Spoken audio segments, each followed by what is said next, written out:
Welcome to Las Voces Jornaleras. Today we'll be covering the process at our work center. Each morning, jornaleros line up early in hopes of going to work.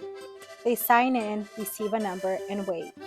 Some standing, some sitting, all watching and listening for the moment their number might be called. This is the lottery of labor. One by one, numbers are drawn, and for the few whose numbers are selected, the day holds the promise of work and perhaps a bit of stability. They are given instructions, gather their things, and head off to the job site. For them, the wait has been worth it. But for many, the day ends before it begins. As job opportunities slow down, more and more workers leave the center empty-handed. Still ready, still willing, but without a place to go. They return home to try again tomorrow, part of a system that continues to test their resilience. We hope that through these conversations, beneath the shade of the magnolia tree, we can bring awareness to a group that often remains in the background: day laborers. These are the individuals who build our cities, care for our landscapes, and support our communities in countless of unseen ways. Yet their voices, their stories, and their struggles are rarely brought to light. This podcast is about changing that. Each episode, we'll sit down with day laborers to hear their journeys, what brought them here, what keeps them going, and the daily realities they face. These aren't just stories of hardship, but of resilience, strength, and dignity. We'll talk about the challenges of unstable work, the risks of exploitation, and the hopes they carry for themselves and their families.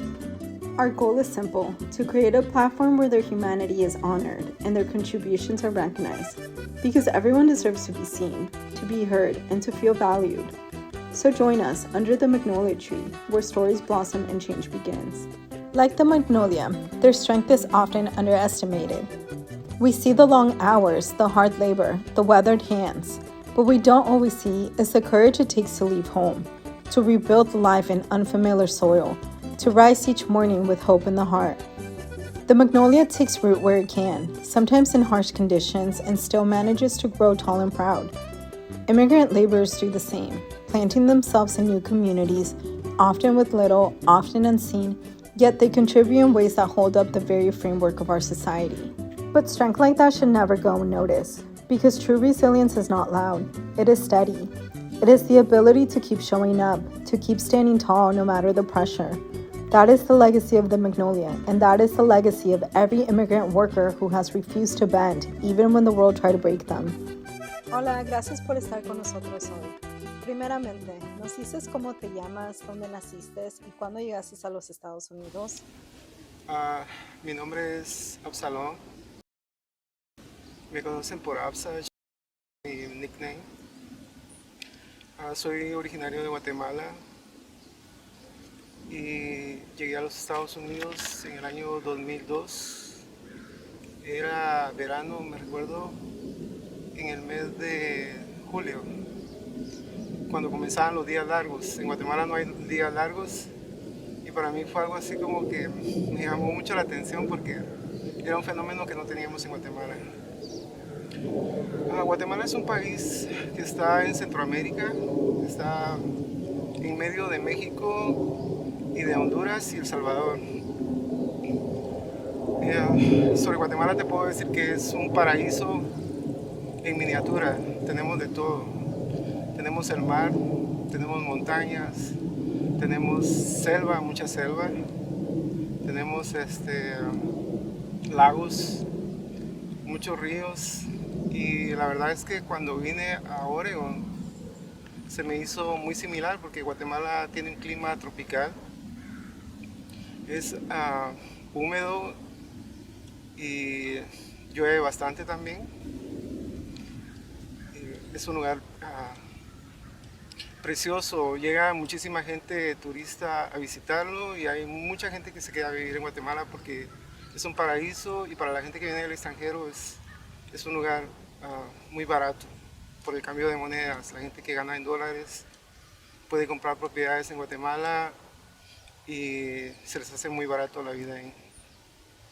Pues es un lugar maravilloso donde yo viví parte de mi vida, mi niñez, y que me trae muchos recuerdos. Yo nací en una familia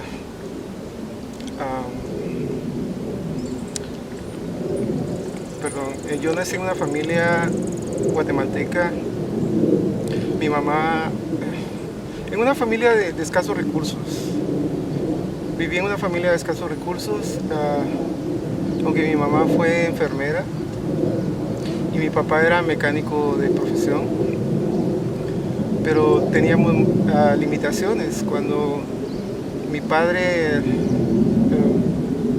falleció, yo tenía, si no mal recuerdo, tenía 15 o 16 años. Entonces la vida para nosotros se volvió muy difícil porque mi mamá se quedó sola teniendo que sustentar a la familia y haciendo trabajos dobles, y era la enfermera del vecindario. Mi mamá solía atender a toda la gente de nuestro vecindario que tenía problemas de salud, ponía sueros, vacunas, inyecciones, y todo eso lo hacía para conseguir recursos para que nosotros pudiéramos salir adelante. Y gracias a ese esfuerzo, pues todos mis hermanos y yo logramos tener una profesión. Con mucha dificultad yo logré estudiar periodismo en la Universidad de San Carlos de Guatemala, que está en la ciudad de Guatemala. Y fue muy difícil, te cuento, porque habían momentos que por las mismas circunstancias económicas que teníamos tenía que abandonar la universidad para dedicarme a trabajar y ayudar a aportar a mi familia. Y cuando tenía una situación económica un poquito más estable, regresaba a la universidad a continuar con mis estudios. O sea, se me hizo un poquito complicado, pero la verdad es que logré, con esfuerzo, logré salir adelante y me convertí en periodista. Trabajé en periodismo de radio aproximadamente como por un año, y aunque no era el área que a mí me hubiera gustado trabajar, era una forma de poder poner en práctica lo que había aprendido en la universidad. Y pues, fue muy interesante porque me enviaban, por ejemplo, a todos los lugares de Guatemala. Tuve esa dicha de que el área de periodismo en la que estaba, que era redacción, reportero, redactor se le conoce en Guatemala, me mandaban a muchos lugares del interior de Guatemala a cubrir noticias, noticias sobre proyectos que se hacían como de cultivos en el interior del país, o que venían, por ejemplo, venían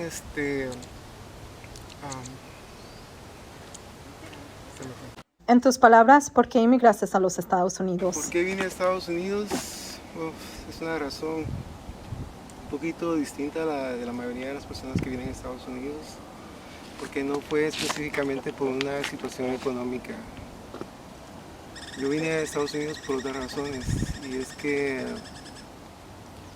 mi mamá se encontraba en Los Ángeles, California, con una de mis hermanas, viviendo en Los Ángeles, pero mi mamá tuvo complicaciones de salud en su corazón. Entonces necesitaba una cirugía de corazón abierto. Y mi hermana en ese tiempo vivía en Los Ángeles y ella tenía dos niños chiquititos, son mis sobrinos, y no podía atender a sus niños y al mismo tiempo dedicarle tiempo a mi mamá, que se encontraba en el hospital. Entonces la razón por la cual yo vine a Estados Unidos fue una decisión familiar. En ese momento tuvimos una reunión, y quien tenía más posibilidades de venir por el tipo de obligaciones, mis hermanos mayores ya estaban con familia, estaban casados, tenían hijos, entonces yo todavía no. Entonces se decidió en una reunión familiar que el indicado para venir a apoyar a mi hermana con la situación de mi mamá era yo. Y esa fue la razón por la cual yo vine a Estados Unidos. Se suponía que yo venía por unos meses mientras se solventaba la situación de mi mamá. Sin embargo, eso duró mucho más de lo que yo pensaba que iba a durar. Duró más de 3 meses. y ella tuvo la cirugía de corazón abierto en el hospital, le hicieron un bypass. Afortunadamente, gracias a Dios, todo salió bien con la operación, pero su recuperación llevó más de 6 meses, lo que me hizo quedarme aquí para apoyar a mi hermana, para cuidar a mi mamá, y eso hizo que los planes que yo tenía para regresar a Guatemala cambiaran. Entonces me tuve que quedar para apoyarla porque mi mamá tenía que regresar al hospital frecuentemente para chequeos, exámenes, análisis y todo eso. Entonces yo era el encargado de hacer todo eso. Eso fue en Los Ángeles, California. Pues resulta que estando ya en Estados Unidos me vi en la necesidad de trabajar porque estaba quedándome sin dinero y necesitaba un lugar donde, o sea, vivía con mi hermana, pero la situación económica aquí es un poquito difícil, entonces me vi en la necesidad de conseguir un trabajo y comencé a trabajar en un restaurante. Recuerdo que el primer trabajo que tuve en Los Ángeles, California, fue en un restaurante que, si no mal recuerdo, se llamaba Chicken Waffles o Waffles Chickens. Chicken Waffles creo que era el nombre del restaurante. Y comencé como lavaplatos. Cuando pasaron como unos 3 meses, recuerdo que la encargada, la manager del restaurante, me preguntó que cómo estaba mi nivel de inglés. Y yo le dije, mi nivel de inglés es muy pobre, o sea, sé algunas palabras básicas que aprendí en la escuela, pero como para mantener una conversación o algo así, no creo. Y me dijo, por lo menos sabes cómo se dice tenedor, cuchara, servilletas.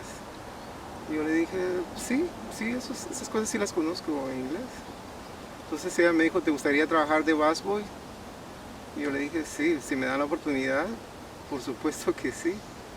Entonces ella me dio un menú y me dijo, apréndete todas las palabras que estén en el menú, que estén relacionadas con el restaurante, como cómo se dice sal, cómo se dice pimienta, salsa de tomate, y comencé a practicarlos. Y llegó un punto en que ella me dijo, te voy a dar la oportunidad para que seas busboy. Y yo comencé y fue bien duro para mí porque estaba hecho un manojo de nervios. Y me sentía mucha presión. A veces me pedían pimienta en inglés, pero yo no estaba tan relacionado con la palabra en sí en inglés y trataba de memorizarla cuando me la decían. Y yo iba con algún compañero y le decía, fíjate que me pidieron algo y no estoy tan seguro. ¿Qué era? Me decía. Yo decía algo así como pepper. ¡Es pimienta! Ok, gracias. Y agarraba la pimienta y la llevaba así, pero hasta con penitas se las enseñaba a las personas para que me aseguraran de que estaba dando lo correcto, ¿no? Y me decía, oh, thank you. Entonces cuando me decían thank you, yo decía, oh my God, sí, lo hice bien. Y fue una presión, una tensión constante que duró como un par de meses para que yo me empezara a sentir cómodo y empezara a identificar las palabras. Y ya después de 2 meses trabajando como busboy me di cuenta de que sí, ya entendía las palabras, ya comenzaba a entender algunas cosas, conversaciones o preguntas cuando me decían dónde queda el baño, o puedo agarrar un poquito de agua, o me traes un poquito de agua y cosas así. Comencé a aprender un poquito más el vocabulario, en este caso el vocabulario que se usaba en un restaurante. Y así comenzó fue una etapa distinta de mi vida por las cuestiones culturales también, que fue un poquito chocante llegar a un país con un idioma distinto, con una cultura distinta, y asimilar eso creo que fue bien difícil, ese choque cultural por las costumbres y tradiciones que tienen en Estados Unidos. Y me costó asimilarlo y hasta la fecha considero que hay cosas que todavía me cuestan asimilarlas. He conocido personas muy lindas y también he conocido el otro lado, he conocido personas que han sido bastante difíciles. ¿Qué obstáculos enfrentaste al llegar a los Estados Unidos? Una de las primeras cosas que a mí me impactaron mucho y que para mí representaron un obstáculo grande fue el idioma y las cuestiones culturales también, porque comencé a-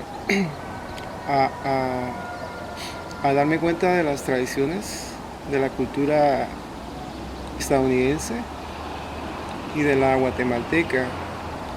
Por ejemplo, nosotros allá en Guatemala teníamos el sentido de comunidad que existe, ¿no? De amigos, camaradería, familia y las celebraciones de las fiestas como la Navidad, como el Año Nuevo, la Semana Santa, donde todas las familias siempre están juntas y celebrando y haciendo y participando en las festividades. Y me recuerdo cuando llegó la primera Navidad aquí en Estados Unidos y yo veía que no había nada, todo el mundo en sus casas, no había celebraciones, nadie quemando cohetillos en las calles. Yo decía, wow, esas diferencias las fui notando conforme el tiempo, o sea, las diferencias entre culturas. Lo que es nuestra cultura guatemalteca es muy similar a la mexicana en ese aspecto. El sentido de comunidad que existe allá, aquí es como más solitaria la vida. Cada quien por su lado, hay mucha prisa, todo el mundo anda corriendo para ir al trabajo, corriendo para todos lados, para el salón de belleza. Siempre andas carrereando para todo. En cambio, en mi país la vida era más tranquila, te tomabas tu tiempo, o sea, en los momentos de las comidas siempre estábamos juntos, por lo menos teníamos un rato para platicar y conversar sobre nosotros. En cambio aquí me di cuenta que todo era andar corriendo todo el tiempo. No daba tiempo para interactuar un ratito Yo quería platicar con mi hermana, por ejemplo, para saber de su vida, cómo era su vida aquí, cómo le había ido, pero esos momentos eran bien difíciles.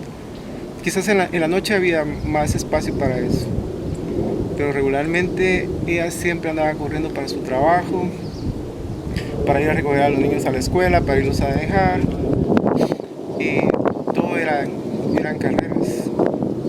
Otra de los obstáculos, como te había dicho anteriormente, fue el idioma, porque me di cuenta que aunque vivía en un área donde parte de la comunidad era latina y muchos hablaban español, pero me vi en la necesidad de aprender el idioma, porque cuando yo iba al hospital a cuidar a mi mamá, a veces tenía la fortuna de encontrar personas que me servían de traductores, pero había unos momentos en que no habían traductores, entonces yo tenía que ingeniármelas para darme a entender con los médicos, con los enfermeros. Y esa fue una de las cosas que fue un poquito frustrante. Dije yo, bueno, ya estoy aquí, tengo que aprender el idioma, y tomé la determinación de comenzar a ir a una escuela de inglés. Y sí, aprendí bastante, pero no lo podía practicar porque en mi casa y con los vecinos que yo tenía eran latinos, entonces todos hablábamos en español y era lo más cómodo. Entonces yo decía, lo que aprendí en inglés en la escuela está bien, pero no lo puedo practicar porque no era un lugar propicio para practicarlo. Y así pasó desde el 2003 hasta el 2008, pero sí me sirvió para comunicarme en el hospital, porque como mi responsabilidad era atender a mi mamá, llevarla a sus citas médicas, estar con ella, ayudarle con la movilidad y todas esas cosas. Entonces sí me sirvió, porque en el hospital ya comenzaba a entender, por ejemplo, cuando me hablaban sobre la situación de salud de mi mamá, yo ya entendía lo que ellos me querían decir, o sea, cómo estaba la condición de mi mamá, los tratamientos que le estaban dando, lo que teníamos que hacer nosotros para apoyarla y todo eso. Am, y para mí, aunque era difícil, también era como una aventura, porque hacía caminatas en las noches en el vecindario de mi hermana y me iba a los lugares así donde, donde habían casas enormes. Y yo caminaba por unos senderos al, y pasaba enfrente de esas casas y veía a la gente en los balcones y platicando y yo me preguntaba de qué estarán hablando, cuál será cuál será el tema de conversación de la gente en estos lugares. Yo estaba interesado en conocer un poquito cómo vivía la gente, qué era la forma de pensar de ellos, cuáles eran sus temas principales de conversación, si eran los mismos que los nuestros o ellos tenían otro tipo de conversaciones. O sea, era como explorar una, una, una costumbre y una cultura distinta a la mía. Era una aventura. En ese sentido fue muy bonito porque yo tenía ansias de saber y conocer cómo vivía la gente aquí en este país. Para nuestro beneficio de jornaleros. Venimos a conseguir trabajo aquí y aprender. Bueno, pues aquí nos encontramos en el centro de Voz, aquí abajo del árbol. Tenemos unas preguntas para Armando. Primera, ¿de dónde eres y cuál es tu historia? Yo soy de Orizaba, Veracruz. Saber. Llegas a Guadalajara, México, Puebla y enseguida bajando la montaña está Orizaba, Veracruz. ¿Alguna historia que tengas que nos puedas compartir aquí tanto para la comunidad jornalera, igual también para los patrones que pues, andan en busca de trabajadores y pues decirles que estamos presentes? ¿Alguna historia que nos quieras compartir? Una historia que me pasó cuando yo venía de México. Pues yo no sabía nada de inglés, naditita. Sí, me paré en una Home Depot, fue mi primer trabajo. Y me invitó este cuate a trabajar por 3 semanas que tenía mucho trabajo, ¿verdad? Conmigo vas a hacer dinero, me dijo. Conmigo vas a hacer billete. ¿De qué trabajaste en México? De electricidad. No, conmigo vas a tener billete. ¿Y cuándo pagas? Dice, no, pues en 3 semanas yo te pago, 2 semanas te pago, y me bailó. Sí, esa es una historia que me pasó en California. Y esperé. Ya cuando me dijeron otros compas míos, ¿y qué onda? ¿Qué haces acá esperándole? Pues estoy esperando que aquel me venga a pagar mi dinero 3 semanas. ¿Cuál fue el chascote, la sorpresa que me llevé? Que nunca llegó. Y otros amigos me dijeron, no, ese ya se había chingado a otros. O sea que ya lo conocía, pero como me agarró pichón, me chingó mis 3 semanas de trabajo. Quiero cagar o otra persona que les quiera decir que por 3 semanas les va a pagar, no se confíen porque eso ya huele a que te va a chingar en la lado. A mí me chingaron 3 semanas y anduve en un trabajo duro de puro cemento, jalando la manguera y repartiendo concreto. ¿Cuál es su fuerte para trabajar? Mi fuerte acá. Acá, ¿cuál es? La pintura me gusta porque se me pasa el tiempo, pero sí rápido. Cuando menos siente uno que vamos a guardar, porque vámonos para mañana otra vez. Pero le pasa la pinturita, el chirrón y la demolición, la demo, que dicen acá la banda, la demo. La pura demo. La demo, sí. ¿Y cuáles son sus metas? Metas aquí en Estados Unidos antes de regresar a su país, porque lo que usted me ha comentado que tiene pues en la mente regresar a México, ¿no? Ya muy pronto se tiene que ir para México también.